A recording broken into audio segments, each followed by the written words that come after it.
Esse vídeo ele responde a uma chamada do pessoal do blog da Parábola para falar por que eu acho que a leitura desse livro, né, Arquitetura da Conversação, Teoria das Implicaturas, que eu escrevi juntamente com o professor Renato Miguel Basso, né, por que eu acho que esse livro é importante para o professor, né?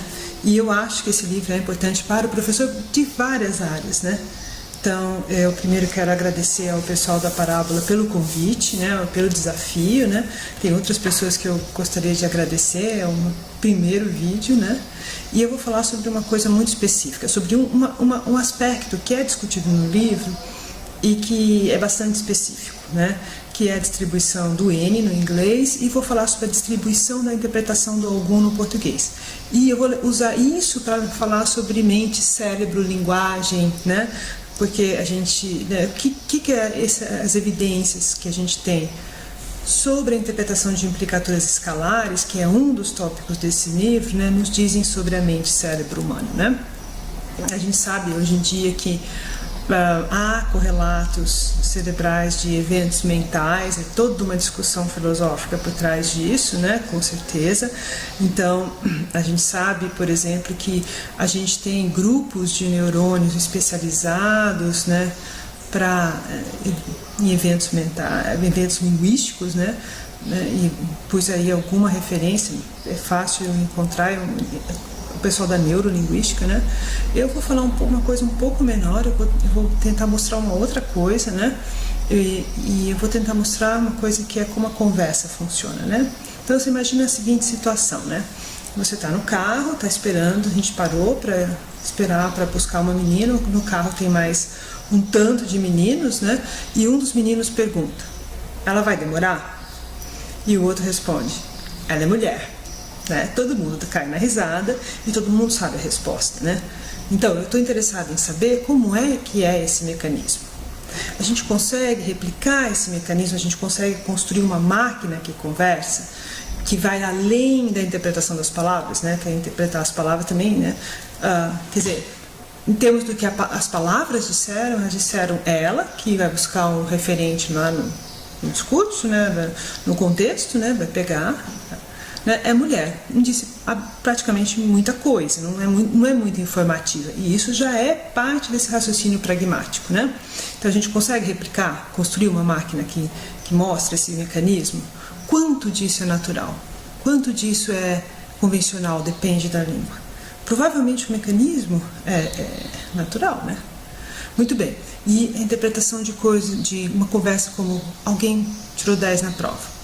Se você fala, alguém tirou 10 na prova, imediatamente o outro vai entender que não foram todos. Agora, esse não foram todos, né? Como é que a gente faz esse raciocínio? Esse raciocínio é válido sempre?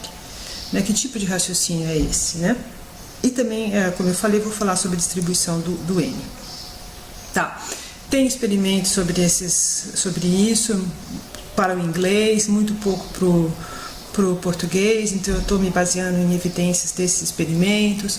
A gente tem dados de aquisição que mostram que as crianças se comportam diferente dos adultos quando a gente está falando da interpretação de termos como some em inglês, né? Aí a questão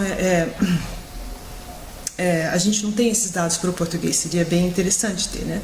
Mas tem bibliografia sobre isso, né?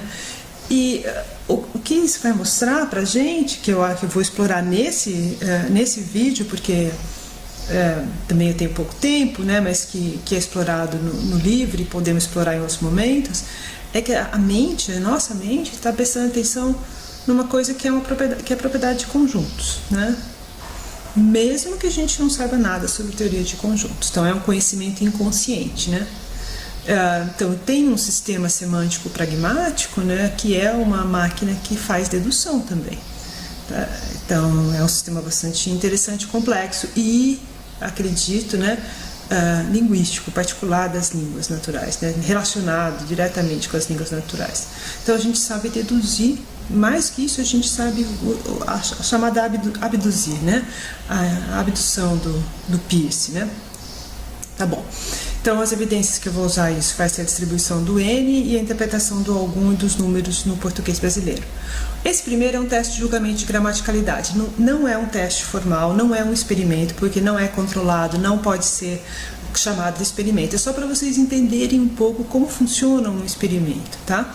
Então, para aqueles que sabem inglês, ou se você é um falante de inglês, esse é um teste feito por um falante de inglês, a ideia é assinala a sentença que não é gramatical,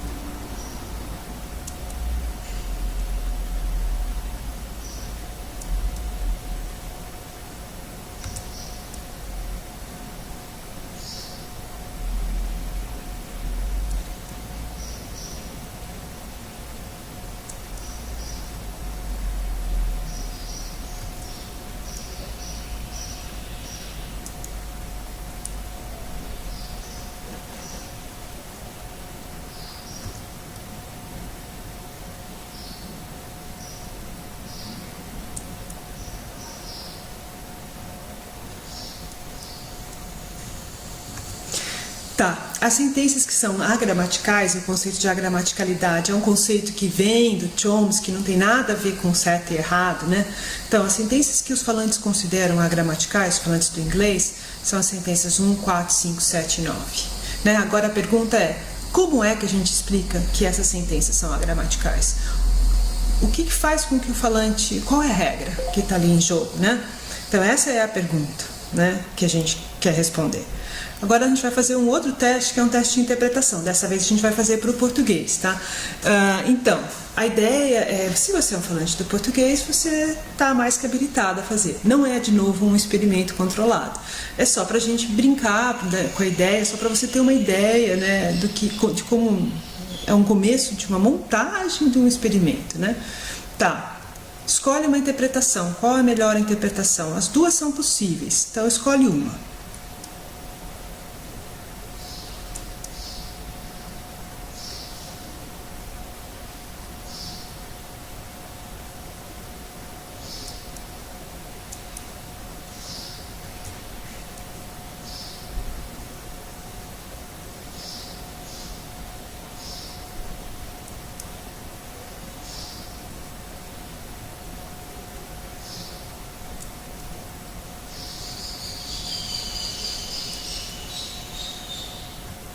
Agora vamos fazer dos números. De novo, escolhe qual é a interpretação que te parece mais razoável.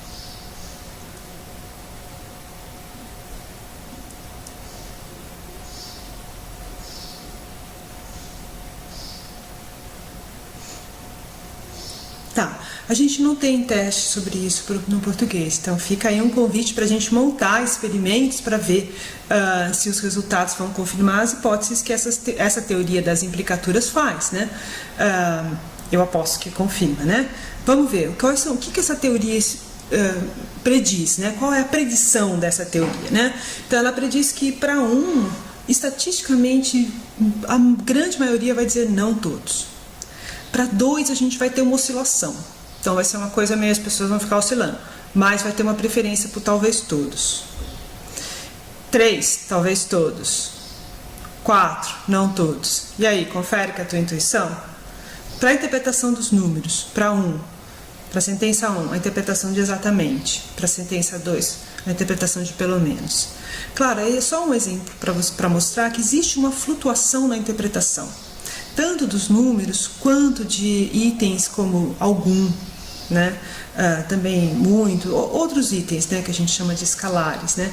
E a questão é, como a gente explica essa oscilação? Como é que a gente explica esse padrão de interpretação que aparece, né? Qual é a regra, né, que os falantes estão inconscientemente utilizando, né?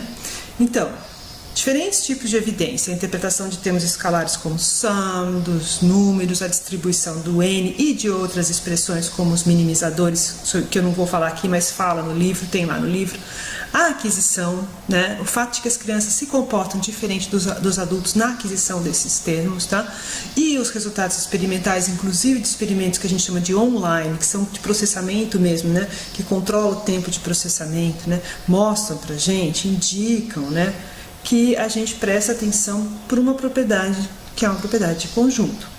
É a chamada propriedade do acarretamento para baixo, né?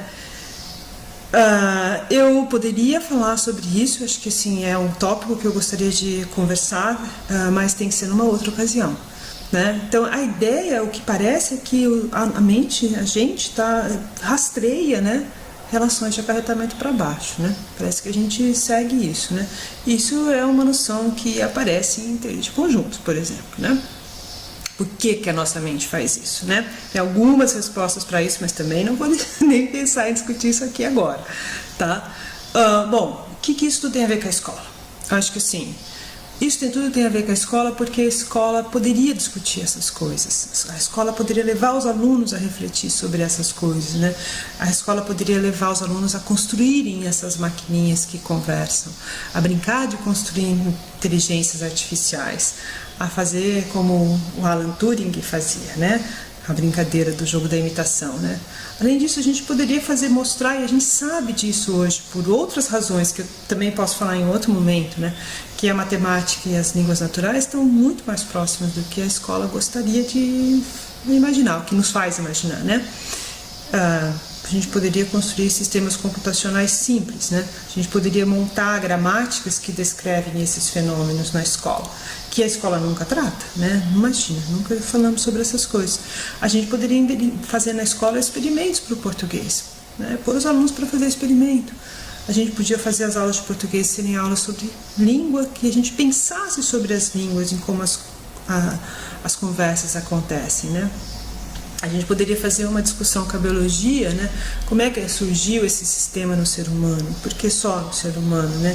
Em que ele se difere, em que ele se aproxima de outros sistemas de comunicação, como o cantar dos pássaros. E eu não pus o cantar dos pássaros aí aleatoriamente, porque tem toda uma discussão sobre isso bastante recente, que, claro, não aparece na escola ainda, tá? Então, é isso. Eu acho que tem muita coisa que pode contribuir, né? Eu agradeço o desafio, por favor, entre em contato, estou sempre disposta. Obrigada.